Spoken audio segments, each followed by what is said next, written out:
खै खै ए नाक ठुलो आएछ तेल लाउँदा फेरि यसरी समातेर गरिदियो भने ठ्याक्क राजी समालको नाक जस्तै सेम हुन्छ ल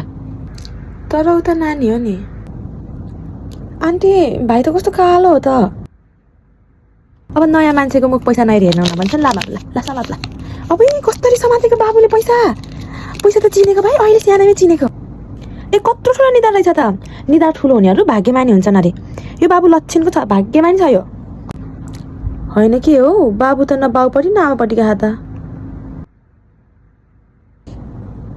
आम्मै कति क्युट ल धेरै धेरै बधाई छ है धेरै बधाई छ कस्तो राम्रो रहेछ बाबु त ए ठ्याक्कै यसको बाउपट्टि गएर त्यसको नाक हेर न नाक सेम यसको बाउको जस्तै रहेछ हाम्रो पाला त अब आइतबार जन्मे आइतबहादुर सोमबार जन्मे सोमबहादुर नाम राखिन्थ्यो अब त आमा र बाउको नाम मिलाएर राख्ने अरे के हो मैले त भनेको हो कि पहिला तिम्रो काजु खाऊ भनेर काजु खा भयो नानी कस्तो गोरो आउँथ्यो काटी कुटी बाउ हो यो पहिला यसको बाउ पनि सानोमा यस्तै थियो यस्तै नाक यस्तै मुख यो बाउपट्टि खायो यो बाउपट्टि गएर आयो